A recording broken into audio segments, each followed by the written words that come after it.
Hi, I'm Darryn Farrugia and welcome.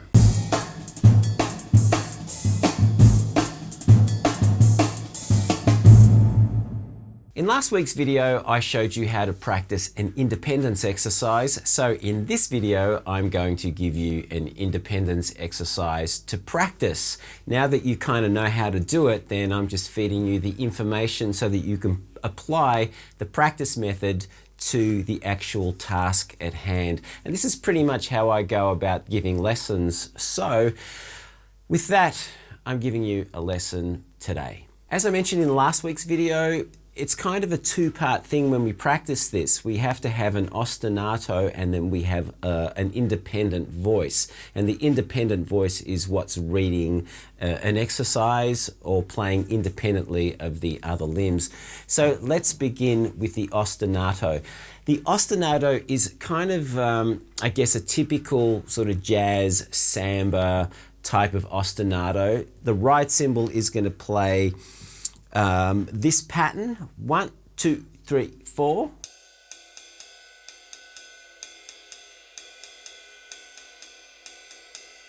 So that's basically a quarter note, 2/8 notes, a quarter note, and 2/8 notes. 1, 2, and 3, 4, and 1, 2, and 3, 4, and. The bass drum is going to play 1, 2, 3, 4. With the hi-hat on 2 and 4. This is what's kind of, I guess, referred to as a samba foot pattern. 1, 2, 3, 4.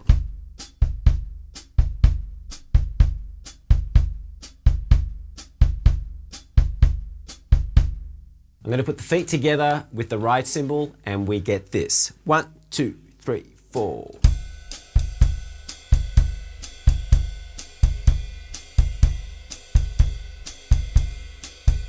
So what you're going to do is add the left hand on the snare drum against that ostinato. So the first way we're going to do this is to play the left hand as a cross stick.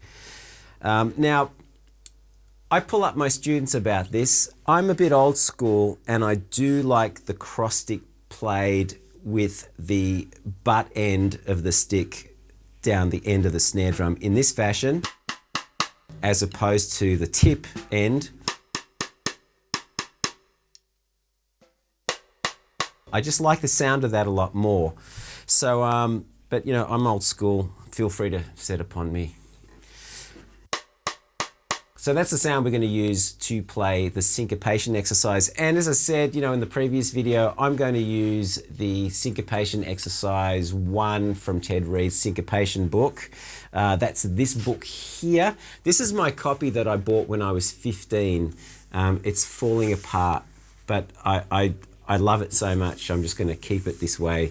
I don't want to get the new copy because it's page 38 and winds me up. I don't know why it winds me up so much. Anyway, so I'm reading out of this book. Just about every independence exercise I've ever practiced is from syncopation exercise number 1 from that book. So I'm very familiar with it to the point where I think I've memorized it. So we're going to play, let me play you the first 16 bars of that exercise using the cross stick to read the exercise. Here we go. 1, 2, 1, 2, 3, 4.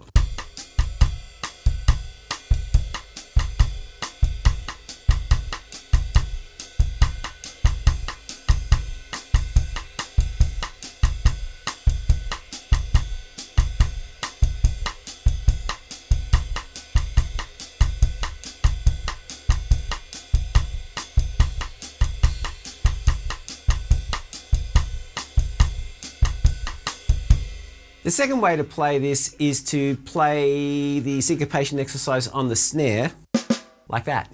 So let's go. 1, 2, 1, 2, 3, 4.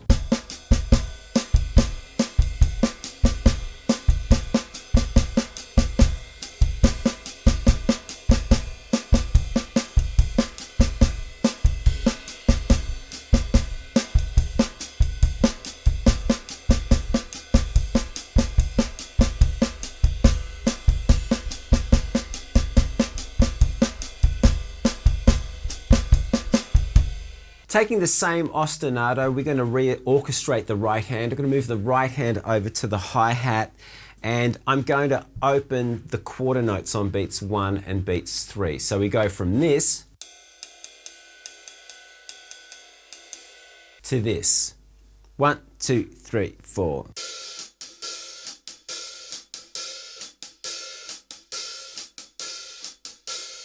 And I'll play the exercise using the cross stick. Here we go. 1, 2, 1, 2, 3, 4.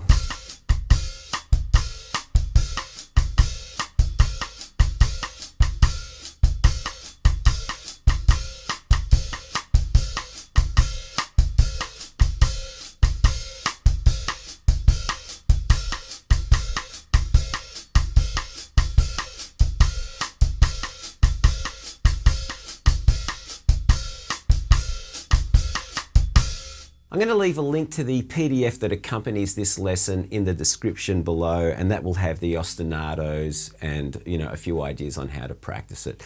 Let's just try those things a little brighter now. So let's try ride cymbal, snare drum, first 16 bars of syncopation exercise. 1, 2, 1, 2, 3, 4.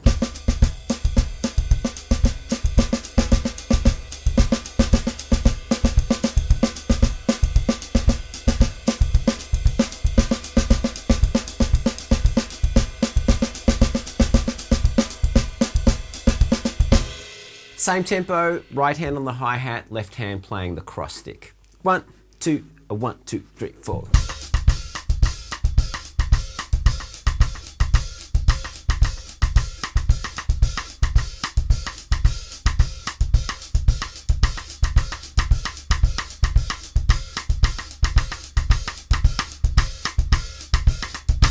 Now, if you want to create a bit more dynamic shape in the snare drum part, this is a neat little thing that you can do. You can take every written quarter note in that reading exercise and play that as an accent. So if I use the first bar as an example, the first bar is this rhythm, 1, 2, 3, 4.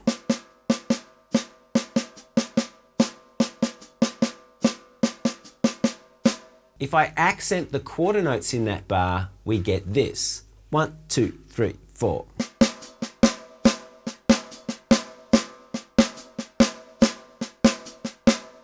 I'm going to play that for you with the ride cymbal ostinato, and I'll play you the first 8 bars of the syncopation exercise. 1, 2, 1, 2, 3, 4.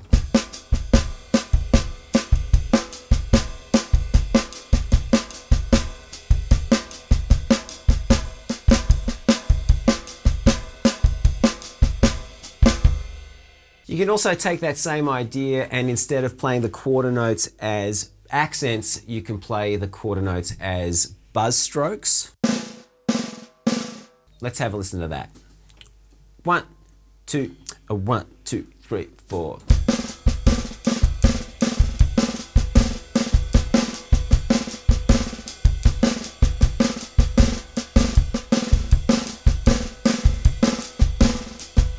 And finally, another approach is to take those quarter notes and play those as rim shots. 1, 2, 3, 4.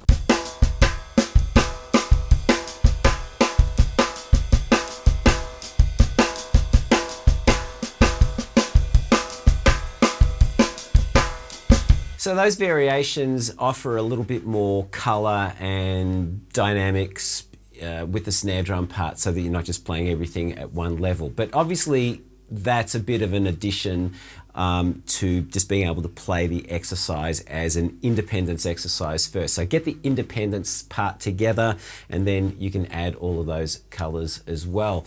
So this is something for you to have a bit of fun with. I'm going to upload every so often an independence exercise for you to play, for you to practice. This is my approach to practicing all types of grooves in all styles. And some of them become quite complex, and some of them are quite simple. But as you can see, that's my approach, and I'm a real fan of using this book to get through those things. So have a great week practicing this. I'm really keen to hear your feedback. Send me videos of you practicing this or playing this. I'm really keen to check it out. I'm really keen to see what your approach is and how you're making these things sound. I don't profess to play these in any, you know, like I'm not playing these authentically. Sort of, I have friends in Brazil who would probably hate what I've just played. I hope not. So my apologies to my friends in Brazil. Have a great week. And anyway, you know, hit the like button if you like this. And if you haven't done so already, subscribe. And remember to hit that notification bell so that you know when I've uploaded a video, which is every week. So until next week, have a great week. Have fun practicing. See you all soon. Bye. And one more time.